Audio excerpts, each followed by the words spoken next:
incoming VIP passengers na nakasakay sa mga private plane, chartered flights, kayang magpasok ng droga dahil hindi na sila dumadaan sa x-ray ng customs. Magdala dyan ng isang kahong, isang balikbayan na shabu, cocaine, kung ano pa man yan, lusot. Magdala ng mga baril, lusot. Gumawa kayo ng paraan ngayon.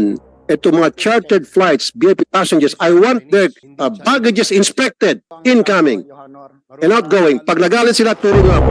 From now on, pass a memorandum. Customs, immigration, quarantine, all passengers sa mga VIPs, pasakay ng memorandum, their luggages must be inspected. Chairman. I'm Dennis Xavier from the Bureau of Immigration po, Airport Operation. What's your name again, sir? Dennis Xavier po, sir. Dennis Xavier, and what's your position? Technical assistant for operation, pero Okay. I'm currently I'm now designated by the Commissioner as Terminal Head of Terminal 3. Head of Terminal 3. Kahapon po. Okay. Sige po. Sige po. Pag- Pakikwento for- po sa akin yung proseso. For special flights po ang procedure namin. Kumukuha po ng officer sa mismong terminal. Yes. Kasi we have to attend special flight. May notice po yan 2 days or 1 day advance ng mga manifest. Like what happened dun sa special. Okay na sir, okay na tayo dun sir. Gusto kong mabilisan lang. Pagdating na po dun sa loob ng eroplano, Lahat po ng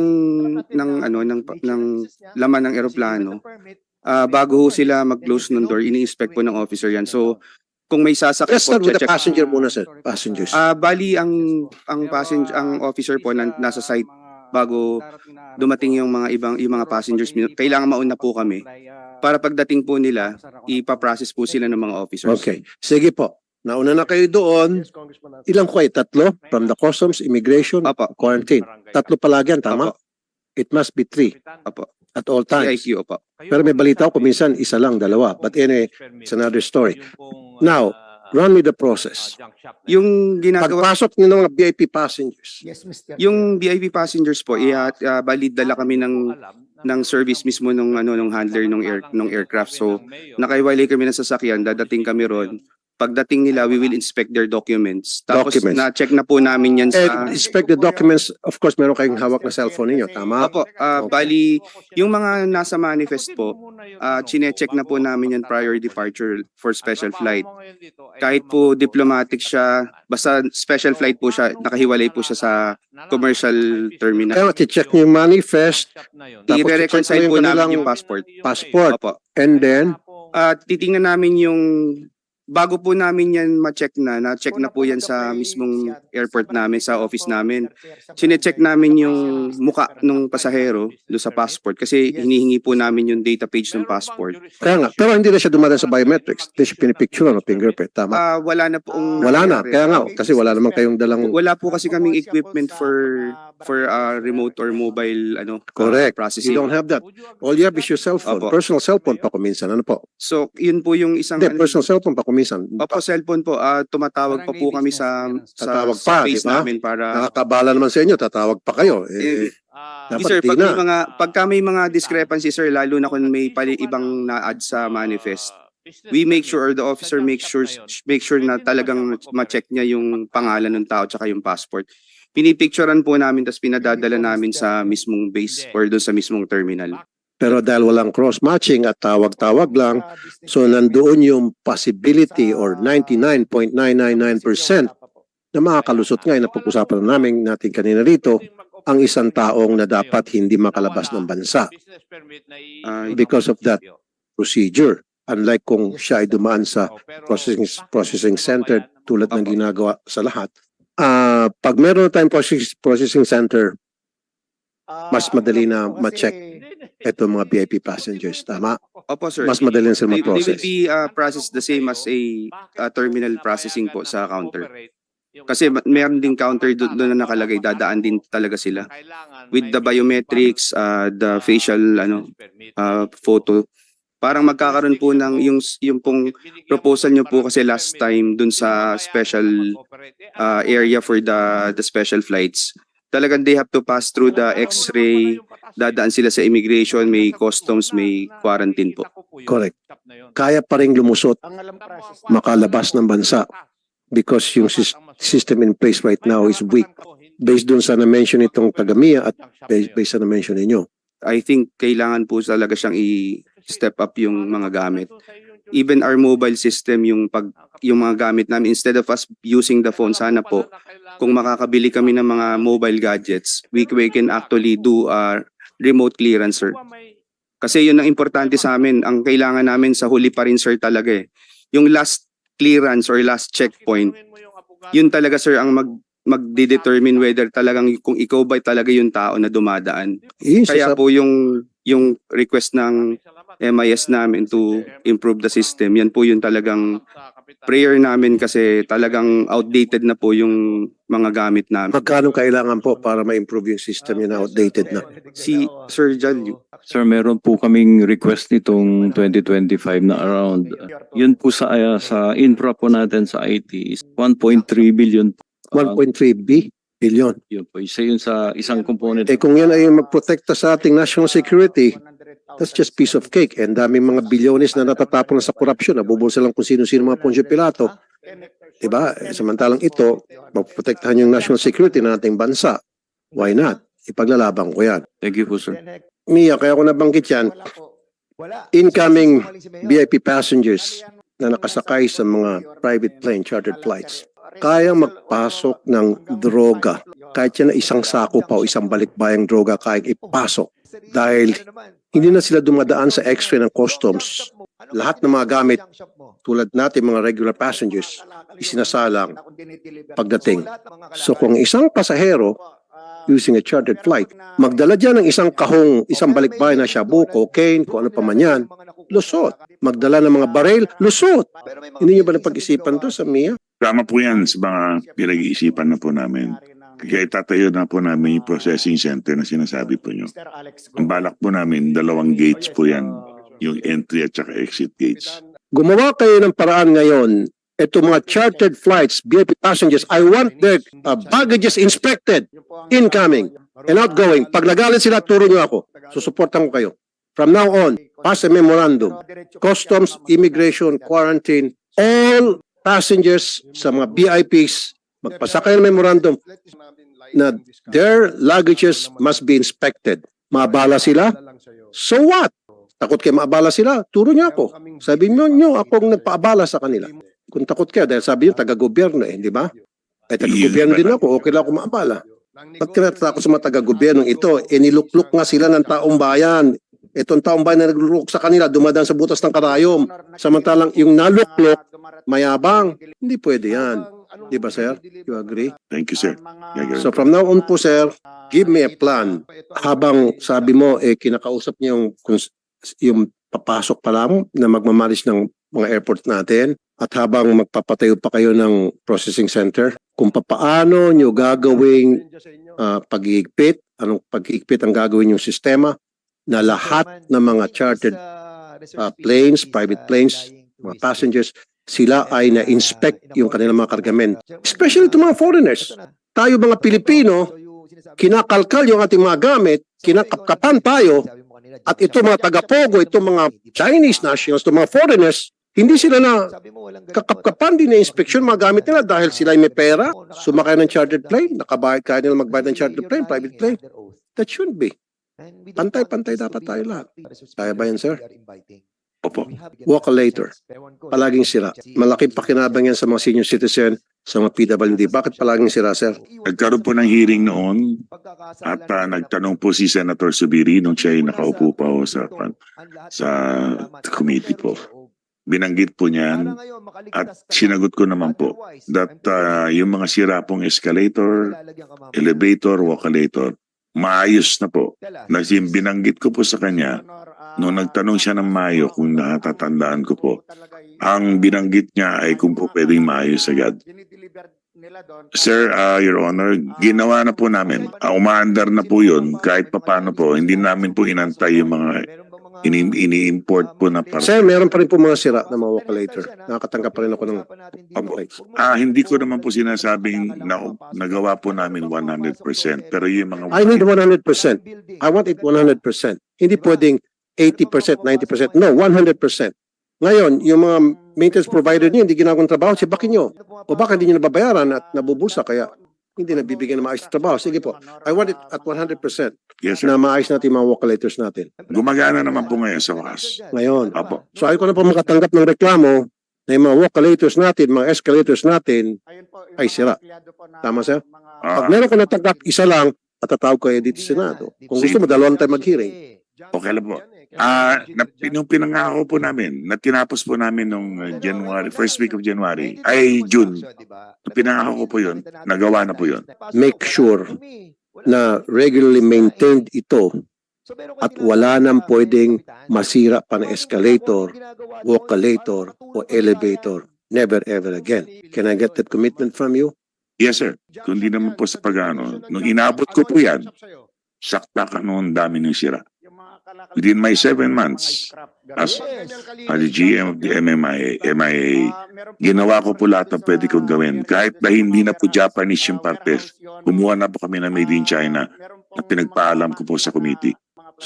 Very good, sir. Thank you, sir. Wala nang masisirang walkalator and escalator. Wow, wag sana.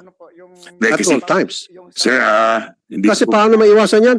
Ibig sabihin, regular maintenance. Yes, sir. At trabahuin nyo itong mga service provider. Yes, sir. Pag nagkamali sila, dapat doon sa kontrata, sibak agad. O multa. Malaking multa para sila ay madala at maging... Sangayon po kami dyan. Sapagkat nakita ko po, nung umupo po ako, marami po ang mga kontrata na binigay ng mga nakaraan na una po sa atin. Wala pong maintenance. Kaya po in-implement po namin. At ang mga binanggit ko po sa akin ay sabi, yung mga spare part ay manggagaling pa ko sa Ansambar. Kung meron man local, igawin na po para umandar. At ginawa po namin. Ayan po umaandar. Very good. NAIA Terminal 1, Gate 7. Alam niyo po ito, sir. Napaka-haba daw nung dadaanan. Hindi accessible, especially sa mga PWD at senior citizens. Gate 7 po ng Terminal 1. Yes, it's Yes, not sir. PWD and senior citizens friendly. Dadaanan mo pa ikot-ikot and then wala pang CR doon. Kung ikaw ay kailangan mo nang gamitin ng CR, aakyat ka ulit. Kunyari ba, nagtambay ka doon for some time while waiting for your flight. And then, I need to go to the restroom. Dadaan ko ulit sa the same process. Gate 7 po yan. Terminal 1, Gate 7. Yes, sir. Gate 17 po ay nasa Terminal 1. Kung hindi ako nagkakamali, nasa gitna po yan. Meron po banyo sa tapat po ng hagdanan. Merong banyo sa tapat. Yes, sir. Sigurado ko po yan. Sa mahigit 3 dekada po ako nandyan, nababantayan ko po yan. Maayos po yung... Yes, sir. Pero, Baka hindi po Gate 7 yung binabanggit ko, sir. Arrival po yan o departure? Pareho po. Departure, po yan. meron pong banyo. Bago po bumaba sa Gate 7, hagdanan po yan eh. I want a complete report Sure, sir. on that. Kung tinatawag po natin yung Gate 7. Kasi tapat ng Dignitaries Yes, Lounge sir. kaya malinis. Malayo sa Dignitaries Lounge, hindi malinis. So puro VIP talaga ang nakakonsentrate kayo sa pagbibigay ng magandang treatment sa mga VIPs. Hindi naman po. Lahat naman po. Dapat kahit na malayo sa Dignitary Lounge, malinis lahat ng kubeta, sir.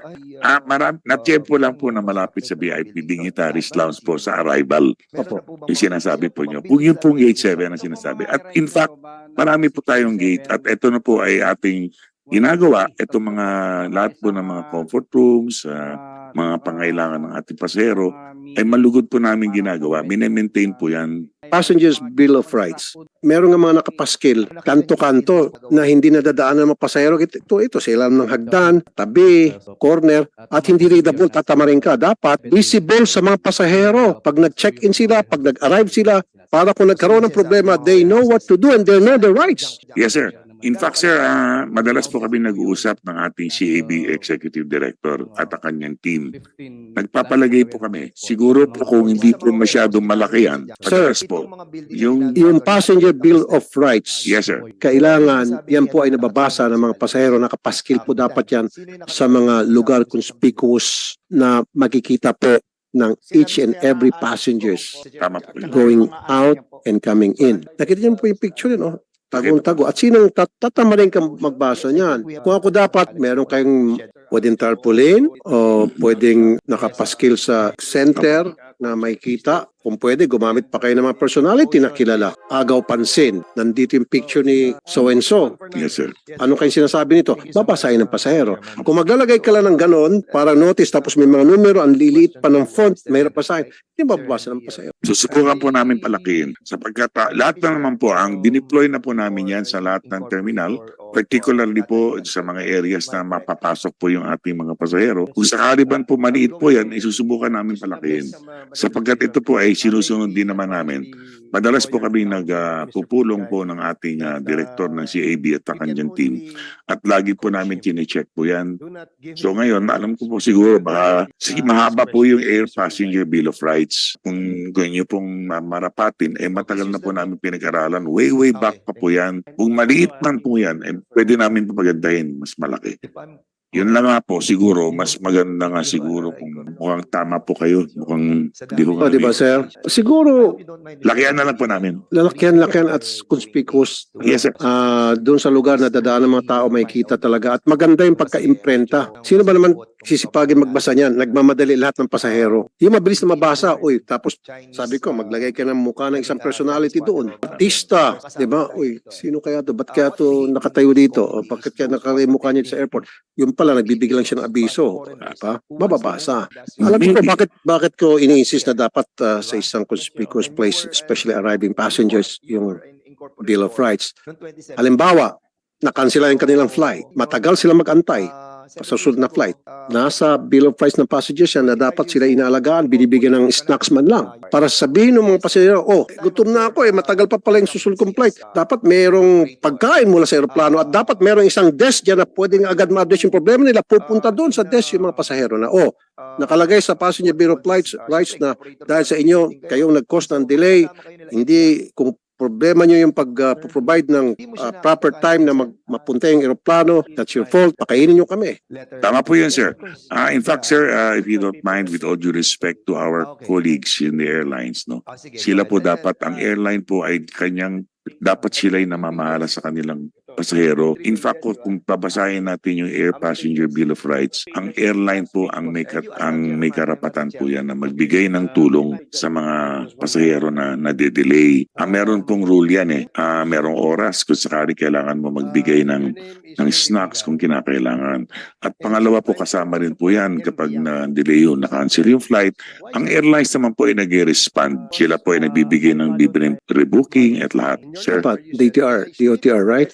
Well, hindi naman po DOTR lang po. I think it's more also of the responsibility of our respective airline colleagues as stakeholders. Kasi in my all years of the airline po, Kaya nga sa halimbawa, Philippine Airlines o Cebu Pacific, hindi sumunod doon sa nakasad sa Airline Passenger Bill of Rights. correct po. Nagreklamo yung mga pasahero sa inyo kasi kayo may desk doon and then paparating nyo ngayon sa mga airlines. Kung hindi sumunod yung mga airlines, May karapatan pong pwede yung may sanction po yan. sanction.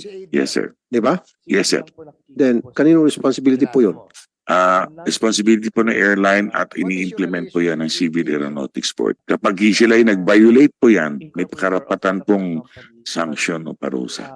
Halimbawa, meron mga flights na nade-delay or naka-cancel Yes, sir. na hindi naman kasalanan ng pasahero at itong pasahero ay galing pang probinsya. Dapat yung pasahero hindi matutulog dyan sa airport. Dapat i-check-in yan sa hotel. Depende po yan, sir, Your Honor. Ay, pwedeng depende. Hindi, sir, ang sinasabi ko po, may rule po yun doon sa APBR na napag-agrian po nung ito'y tinalakay po sa Congress. Okay. Kung naalala po nyo, way back years ago, meron pong particular hour po yan na kailangan mag-serve ng airline kung ano man yung pwede niyang ipamigay. Hindi naman po agad-agad kapag na-delay po ng isang oras ay agad-agad, ito na po ibibigay natin. Hindi naman po. Yeah, okay lang po yung isang oras, pero pag dumating na ng 2-3 oras, paano yung may mga problema sa blood sugar na kailangan kumain sila on time? Well, So kailangan bigyan sila ng free snacks. Hindi naman nila kasalanan na delay yung aeroplano. Yes, sir. Kasalanan ng airline. ang airline po yan ang dapat na umatupag po yan. Kaya ini-encourage po namin yung ating mga kasamahan sa airline na sana naman tignan po nila yung Hindi, sanction niyo po sila, sir. Yung mga hindi sumusunod. Yes, sir. Di ba sabi niyo, sa kapangyarihan niyo yun? Naalala ko po yan na nung panahon ko po, pag meron pong violation sa APBR, meron pong kasalukuyan, meron pong penalty na binibigay sa akin ng ang GAB. Nagbabayad po ako. na multa. Although the airlines also would share, and we hope that they would share part of the responsibility. Kaya ini-implement po namin yung nararapat. I agree, sir. Yes, sir. Pero that's the reason why kayo po mismo ang gumagawa ng routine Yes. inspection. Yes, sir. Kung nasusunod ba, o kaya nga sabi ko, bukod sa routine inspection, umiikot kayo sa mga airport, Yes, sir. meron dapat mga complaint desk Meron po. We na have, pwedeng sir. puntahan Yes, sir. ng mga pasahero na naagrabyado o mga pasahero na inconvenience, ano ba yung karapatan namin. Then in that case, give me a report, sir, next week. Yes, sir. Kung ano pong ginawa nyo base dito sa Yes, sir. pinag-usapan natin problema. Opo. Yung mga pasahero galing probinsya, yung gabi ang flight nila at nakansela yung flight, natutulog po sa sahig ng naiya. Ayaw ko na po makita ng ganon. Dapat sila ay chine-check-in ng airline, libre. Problema ng airline yon, gumastos sila. Pumalpak sila, hindi naman kapalpakan ng pasahero yon. Maliban na lang kung bad weather, Yes, sir. maintindihan natin yon. May bagyo, kailangan kansilin. Pero kung dahil kapalpakan ng airline, dahil yung aeroplano hindi pala na-maintain, galing pa kung saan lugar, nagkaroon delay, matutulog dyan, yung pasahero, ayaw ko na po marinig yan. Gumastos yung airline, ayan o. Gumastos yung airline, i-check-in sila sa pinakamalapit na hotel. Mag-hire sila ng shuttle, lahat ng na-delete na pasahero dyan o nakansela. Dito kayo 2-3 shuttle o bus. Dalhin sila doon sa hotel. Libre pagkain. Hindi nangyayari, sir. Yan nga po eh. So anong gagawin natin? Pag ganyan po, pag nag-complain na po yung pasahero may penalty po yan. Meron na po pa na penalize. Well, hindi ko po masasabi sa ngayon sa Ay, hindi, dapat masasabi nyo na po. Alam nyo na mag-meeting tayo. well, anak na dito po ang ating Dapat may masampulan dahil kapag hindi, ulit ng ulit yan. Dapat may masanction dyan na airline. dapat Ayan o, kita mo isang pasero. Ayan o, naglatag ng, nasubo mo na, nasubo nyo na po matulog sa airport. Hindi pa siguro na. Baka Yes, private sir. plane sinasakyan nyo siguro. hindi po. Nakatulog na sa airport. Yes, sir. 33 years po ako sa airport So, na nag-selfie. nakatulog ka na sa airport dahil na-delay yung flight mo, na-cancel yung flight mo Opo, sa ibang bansa po. sa ibang bansa. Pero dito, Hindi pa po. hindi pa, di ba? So since dito ka, meron kang authority, you have the power in your hand to correct this kind of problem, I have, sir. But I this think kind of bad system. with all due respect, sir, Your Honor, hindi naman po kasi sa authority po yan eh. It is with the airline. Kaya yung airline po nga. Yun po, sir. Kaya nga, yung airline, yung E-Ring Airlines, Yes, sir. kung sino man yun, isanction ninyo. Multakan nyo, taasan yung multa. Di ba? I-coordinate Nang ko sa na po. gayon, madala. Di ba? Opo. Meron dapat yung unang offense, ito. Pangalawang offense, mataas na, ito na. Pangatlong offense, taas na ng multa. Multa nyo, 100,000, milyon. So, ayoko na po marinig na may mga pasahero tayo sa airport na natutulog dahil na-cancel yung kanilang flight na hindi naman nila kasalanan ng airlines at hindi naman dahil sa bagyo, dahil lamang sa sabi nilang technical maintenance ng aeroplano, kailangan linisin, etc. o delayed. Dapat nasa hotel na sila. Give me a report on that. Opo. Okay, at kung ano yung ginawa niyo sa airlines, mga airlines, anong communications na pinadala ninyo, I want a copy of that letter or memo. In fact, sir, kung may bagay na violation, I would even be very much willing to give you the names of the airlines who are Please. not complying. And then we will And I will be gladly doing that, sir. i-publish din natin kung ano yung ginawa niyong action, ipasa natin sa media Yes, sir. para malaman ng mga ng publiko kung sino itong mga airlines matitigas ang ulo, pabaya sa kanilang mga pasahero. Tama, sir? Apo. Okay. VIP lounge. Marami ko nakikita ng mga VIP lounge. Kuminsan, napasok ko na nga isa sa kanila. Pagkalaki-laki, walang laman. Ba't nila natin ito i-convert sa mga para sa mga senior citizen, sa mga PWD, sa mga breastfeeding mom, prayer room, especially sa mga kapatid natin Muslim na at certain period, kailangan nila magdasal. Convert na natin doon. Kaysa naman nakatiwangwang lang dyan at kung sino-sino nakaupo dyan ng mga Poncio Pilato. Meron na pong nagawa na OFW lounge. Yeah, I've seen that. Yeah, I think you've seen that, sir. Ang gumawa po noon. Yung una po ay meron tayo sa Terminal 1, which I think you very much saw that. Ngayon meron tong bago na ginawa po ng ating mga concession na San Miguel na maganda na po yun. Now, the thing is, kung napasyal po kayo sa bagong OFW lahat, napakaganda po. Nakita ko po yun. If they will now reconstruct better dignitaries or VIP lounges or what have you. Sir, hindi ko question yung dignitary lounge. Opo. Okay? Kasi yan sa mga foreign dignitaries, especially May mga airline lounges po. airline lounges na Yes, sir. gawa ng airlines. Pero meron tong lounges from the airlines, okay ako doon. Yes, sir. Nagbabayad naman yung airlines tungkol dyan. Correct. Yung mga VIP lounge ng airport, binibigyan konsiderasyon Yes, sir. ang mga VIP. Sino yung mga VIP? Kung sino-sino lang. Sa tingin nila na VIP, Karamihan po, pinaupo doon. karamihan po mga, Sipakin nyo na lang po yun. minsan po kailangan kasi mga Bakit ito, kailangan? kasi po meron tayong mga bisita po galing sa ibang bansa. May dignitary lounge. Meron nga po. Oh, iba yung, ang sinasabi ko, hindi po dignitary lounge, VIP lounge. Iba yung dignitary lounge, iba yung VIP lounge. Yung VIP lounge po na pagkakamalan natin na dignitaries lounge, yung recently lang po, ito mga nakaraang araw, lalo na po nung bagyo, nagkaroon tayo ng isang bisita galing sa Thailand. In-offer doon po namin in-offer yung mga lounges na yan. At kasama na rin po ang MIA po nagpapakain pati kung sakali. Pero ito po ay ang nagkikipag-coordinate po sa atin ng Department of Foreign Affairs. Okay, pag dumating, alam mo, ambassador o yung secretary from another country sa US, meron silang dignitary lounge, di ba? Iba doon sa tinatawag kong VIP lounge. Yes, sir. Pumasok ng bansa, tama? Meron po. Kaya ang pinasisibak ko lang yung VIP lounge. Hindi ko pinasisibak yung mga airline lounge. Sa airline yun di ba? Opo.